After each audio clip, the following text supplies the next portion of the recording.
We touched on recruiting a little bit. Logan made a couple comments concerning the footprints of both schools. So these campuses are roughly how far away from each other? They're both along that panhandle, southern coast shoreline to a certain extent. So we don't have to Google it right now, but Tallahassee to Baton Rouge is probably about, I would guess, 8.5, 9 hours. Okay, it's a pretty healthy drive, but still, what are the recruiting?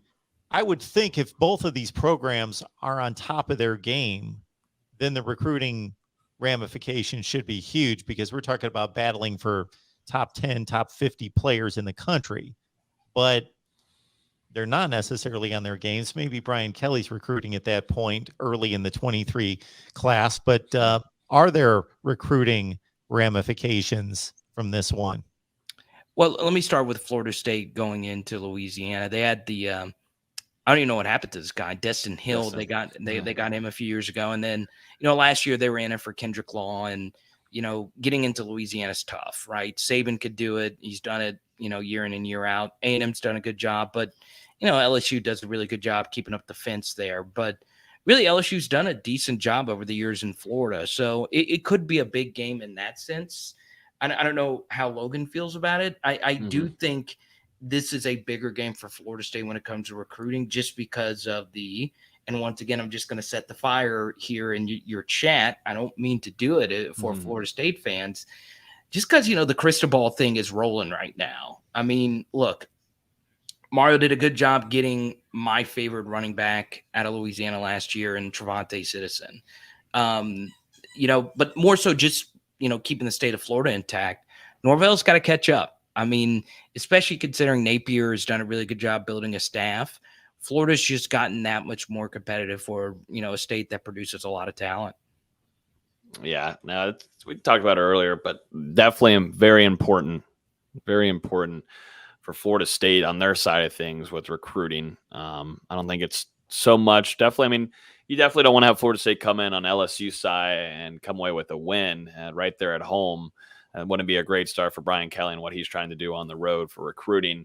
But, for Florida State, they're trying to find any kind of momentum, let alone, I mean, they basic thing for them, they've got to find wins. But if you're trying to get into that New Orleans area again, you're able to grab Destin Hill. We'll see, there's some optimism that Hill should be arriving hopefully this summer. Actually got some good word about him this week. So that's a really good sign to have him actually come in and get onto the campus of Florida State. But, Norvell was able to go in and grab him a big time playmaker, but kind of starts slowing down. Start slowing down whenever you don't get wins and you have 8 wins in 2 seasons. Not so pretty. And so Florida State simply, they've got to go in and compete, but there's going to be a lot of recruits. This is a Sunday. This is what I love. Florida State does, I have to give it to them. They do have a lot of games, including the UF game, where they're kind of on nights where not a lot of other games, sometimes not even any other games are going on in the country. So this allows for a lot of recruiting trips, a lot of players to come in and watch these games. And so you're going to have a lot of talent in the area along with inside the house there to watch these games. And so it'll be fun. It'll be a big recruiting weekend there for Florida State. And there's a lot of guys too out of Louisiana that they would love to grab offensive line wise. Continued growth there for Florida State and trying to get into the Louisiana area, because there is a lot of talent there. And just like you said, it's hard to get in there. There's only a few coaches, very select few that are able to do it. But it kind of stunk there for Florida State, because they were having some momentum, but that's all because of the new coach. You get the whole hoopla, yada yada yada kind of stuff going on, and you have that momentum there. But now you're at a stale point, and the only way to get away from a stale point is coming away with a victory week 2 for FSU. And that, I don't know, it's going to be a big time recruiting weekend, at least for an FSU side. And Mark, just to give you one spicy storyline before I get out of here, this is where it gets really interesting, right? So this game's being played in the Superdome. It's going to be a Sunday night.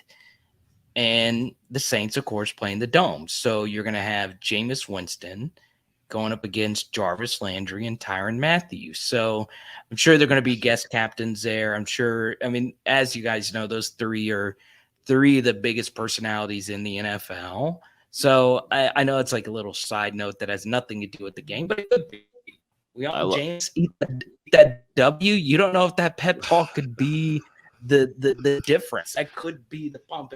Tyrann Mathieu and Jarvis Landry are known for their pep talk, so and their leadership. So that's another storyline.